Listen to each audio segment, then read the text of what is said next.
Fala aí, meu povo! Primeiramente, uma feliz Páscoa para todos que estão me acompanhando aqui no meu canal. Que seja um domingo muito bom com a família, para quem é de reunir com a família, com os amigos, para quem é de reunir com os amigos, sozinho, para quem é de ficar sozinho. Chegando para falar sobre o clássico Vila Nova e Atlético, Atlético e Vila, a vitória do Tigre na noite de ontem no Estádio Onésio Brasileiro Alvarenga, de virada por 2-1. Antes de qualquer coisa, pedir para você se inscrever aqui no meu canal, deixar seu like, deixar seu comentário, deixar sua opinião. Você é torcedor do Atlético, torcedor do Vila, torcedor de outras equipes também. Deixem os comentários aqui, vamos interagir e deixem também sugestões do que vocês querem ver aqui no canal. Nos próximos vídeos eu pretendo trazer aqui mais conteúdos para vocês. Não prometo vídeos diários, mas pelo menos umas 2, 3 vezes por semana eu quero aparecer aqui no canal do YouTube, tudo bem? Vamos começar falando sobre o time vencedor. O Vila Nova não tinha vencido o Atlético ainda nessa temporada de 2026 e precisava, né? Foi a segunda partida do técnico Guto Ferreira no comando do time colorado. Ele que estreia na quarta-feira contra o Sport lá em Recife, em um jogo que o Vila jogou melhor. O Vila teve um jogador a mais por boa parte do jogo naquela ocasião e acabou abrindo o placar. Depois, nos minutos finais, levou o gol de empate, um filme repetido do que já vinha acontecendo com o time do Humberto Louser, a verdade é essa. Mais um time que demonstrava alguma reação, demonstrava o empenho a mais, não sei, tinha um que a mais que a gente viu uma evolução do time. E na noite de ontem contra o Atlético a gente viu realmente um time muito bem postado do Vila Nova, e aí a gente já começa falando sobre a escalação do Guto Ferreira. Ele opta por começar o jogo com Dudu, Maranhão, João Vieira e Marquinhos Gabriel no meio campo, né? Ele tira o Rian, e aí vem aquela dualidade, né? Eu gosto desse sistema, eu acho que o Vila ganhou um corpo no meio-campo com o Dudu que precisava. O time do Vila ganhou o meio-campo praticamente o jogo inteiro, mas ao mesmo tempo o Rian não pode ser reserva desse time do Vila Nova. Assim, nos últimos jogos o Rian vinha entrando muito bem. No jogo da primeira rodada contra o CRB, o Rian é quem dá o fôlego pro Vila Nova virar na ocasião, e depois acabou sofrendo um empate. O Rian ainda no último lance quase faz o terceiro gol do Vila. Então, assim, o Rian vem numa fase muito boa que ele não pode ser reserva, tá? E aí o Guto opta por colocar o Dudu no lugar do Rian, então ele vem para esse meio campo com 4 meias, nessa trinca de volantes e o Marquinhos Gabriel. E na frente, o Rafa Silva e o Janderson. E aí eu não sei, talvez ele ter começado com Rian e Rafa Silva, Rian e Janderson, seriam opções, né? Lembrando que o De La Torre estava fora, recebeu o terceiro cartão amarelo contra o Sport, estava suspenso, não jogou. E aí o substituto natural na cabeça do Guto Ferreira foi o Rafa Silva.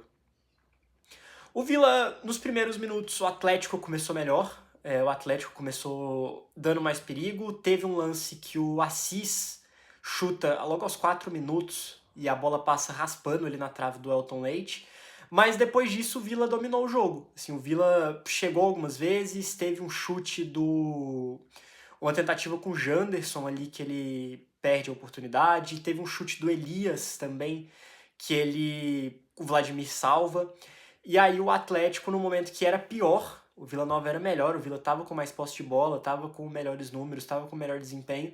O Atlético faz um gol numa falha da defesa do Vila Nova, mas ao mesmo tempo numa jogadaça do Giovani, um belo cruzamento do Giovani. O Marrone aparece sozinho ali para mandar pro gol e ainda conta com a falha do Elton Leite. Tá? O Elton Leite defende a bola, era uma bola extremamente defensável, mas ele acaba não conseguindo segurar, acaba entrando com bola e tudo, então acabou sofrendo o gol ali o time do Vila Nova. No segundo tempo, o Guto mexe no time, ele coloca o Rian no lugar do João Vieira, uma decisão ousada, né? O João Vieira, que é um dos líderes desse elenco, é o cara que bate pênalti, é um cara que vinha sendo o líder técnico desse time. Ele tira o João Vieira, coloca o Rian. E aí o time ganha outra cara, né? O time vem pra cima e já podia ter aberto o placar em algumas outras oportunidades. Tem um erro do Vladimir que o Júnior Barreto salva. E aí o Vila chega ao empate merecido em um pênalti do Igor Henrique em cima do Rafa Silva, né? O Igor Henrique que já vinha ameaçando esse pênalti há um tempo, naquela semifinal do Campeonato Goiano, vamos lembrar, né? Teve o mesmo confronto Rafa Silva e Igor Henrique, que foi uma falta fora da área, que ficou aquela polêmica se foi fora, se foi dentro. Dessa vez foi dentro, Marquinhos Gabriel bateu e colocou no fundo da rede. E aí, por que eu falei do João Vieira, né? Até tava conversando em um grupo no WhatsApp que na hora do pênalti, com o João Vieira fora, eu falei, e aí, agora, né? Como é que vai ser? Mas o Marquinhos Gabriel bateu muito bem, converteu e empatou o jogo pro Vila. Na reta final, a sensação que eu fiquei era de que o Vila estava a todo momento mais perto do segundo gol do que o Atlético estava perto de fazer o segundo. E aí, nos 43 minutos, o Atlético estava tocando a bola ali na zaga, tem um recuo de bola pro Vladimir, o Vladimir vai tentar driblar o atacante, que era o Gustavo Puskás, de 18 anos, um cara, uma revelação do Vila Nova. Tem 4 gols em 3 jogos nessa semana, né? Ele fez um gol na Copa Centro-Oeste, 2 gols no Sub-20 e um gol agora ontem contra o Atlético. Então, assim, uma atuação impressionante do Puskás nesses últimos jogos. É um cara pra gente ficar de olho. E o Vladimir vai tentar driblar o Puskás, acaba perdendo a bola e o jovem de 18 anos do Vila Nova aproveita, faz o gol. Ele até brinca depois do jogo, né? A Natália Freitas, lá do GE, faz a pergunta pra ele, né? E aí, não foi um gol bonito, mas foi um gol, e aí, como é que vale? Ele falou, não, o importante é que na súmula tá lá que é gol do Puskás, então mostra a maturidade aí do garoto do Vila Nova, essa joia colorada. Pra falar do Atlético, eu quero puxar justamente pelo Vladimir. Eu acho que esse erro do Vladimir ele é um bom ponto de partida pra gente falar, porque o técnico Eduardo Souza resolve sacar o Paulo Vitor, que vinha sendo titular desde a temporada passada, e foi meio que de surpresa, né? Ninguém esperava essa mudança no gol. Foi até acompanhando no Twitter, acompanhando alguns grupos também. Foi uma coisa que pegou de surpresa todo mundo. O Paulo Vitor não vinha numa boa fase, ele falha contra o Goiás na final do Campeonato Goiano, ele falha contra o Náutico na partida de quarta passada, mas assim, ele é o titular, né? Ele é o titular, o Vladimir é um goleiro experiente que não vinha com tanto ritmo, fez alguns jogos na Copa Centro-Oeste, é verdade, mas eu confesso que eu não entendi. Não entendi essa mudança de goleiro do Atlético. E agora fica essa preocupação, né? O Vladimir vai mal, ele já tinha falhado num lance anterior no começo do segundo tempo que o João Barreto salva. E depois, na reta final, ele falha e aí ninguém salvou, teve o gol do Vila Nova da virada. Na entrevista pós-jogo, o Adson falou dessa preocupação, falou que, enfim, talvez vai buscar um outro goleiro. O Atlético trouxe o Paulinho semana passada, né, goleiro do Anápolis.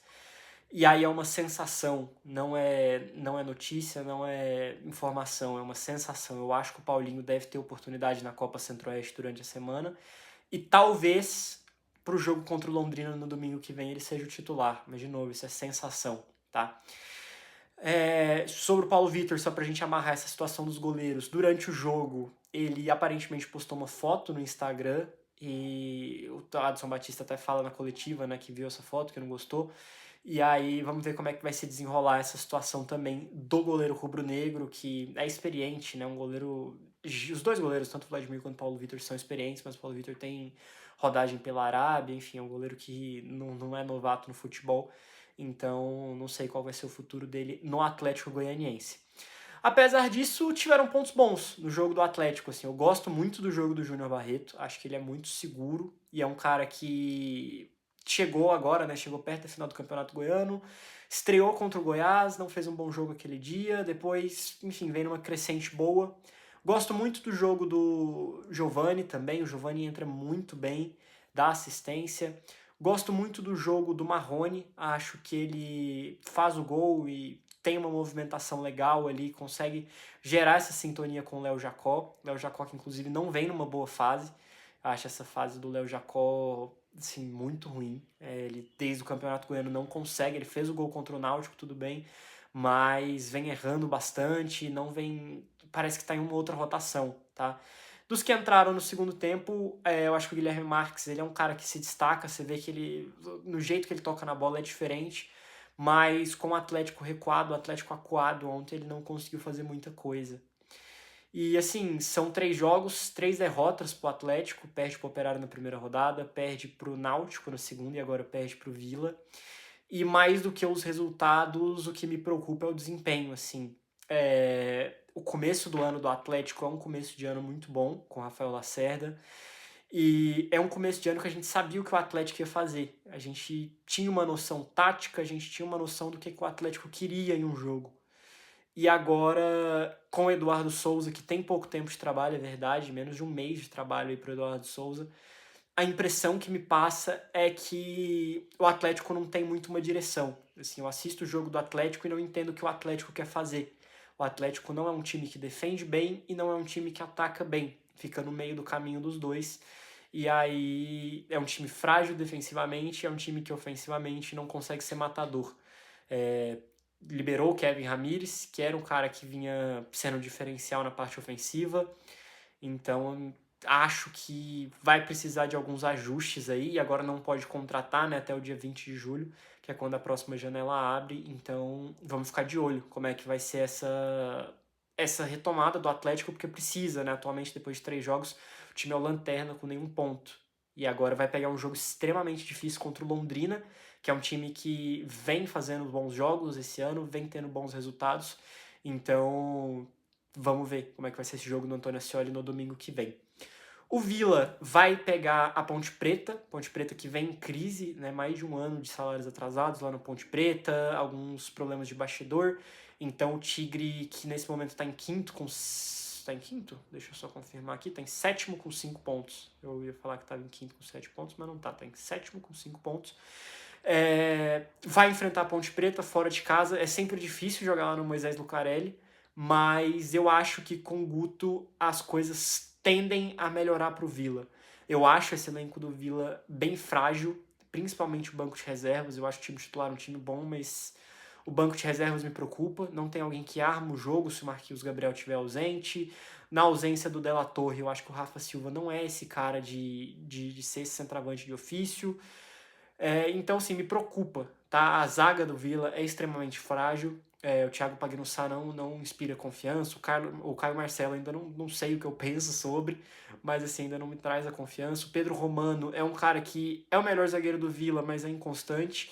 Então, me preocupa esse elenco do Vila Nova, mas eu gosto do que eu tô vendo por enquanto do Guto Ferreira nesse time. Acho que deu uma cara, deu um norte e tem tudo para pelo menos desempenhar um futebol melhor do que vinha desempenhando com Humberto Louser anteriormente. É isso, acho que estão postos meus pitacos sobre esse clássico.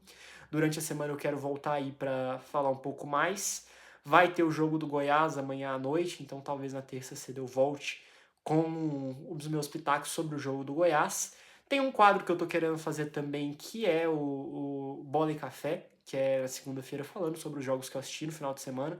Então esse final de semana eu, por enquanto, vi Cruzeiro e São Paulo, vi Liverpool City, vi Vila Nova e Atlético e vi também Vasco e Botafogo. Hoje no domingo eu devo ver alguma coisinha de Flamengo também.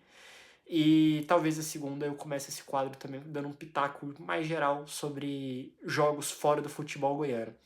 Então, para acompanhar um pouco mais aqui do meu canal do YouTube, deixem um like, se inscrevam, deixem aqui nos comentários de novo a sugestão de vídeo, compartilhem aí, se você discorda da minha opinião, pode comentar, com respeito, críticas e sugestões são sempre bem-vindas.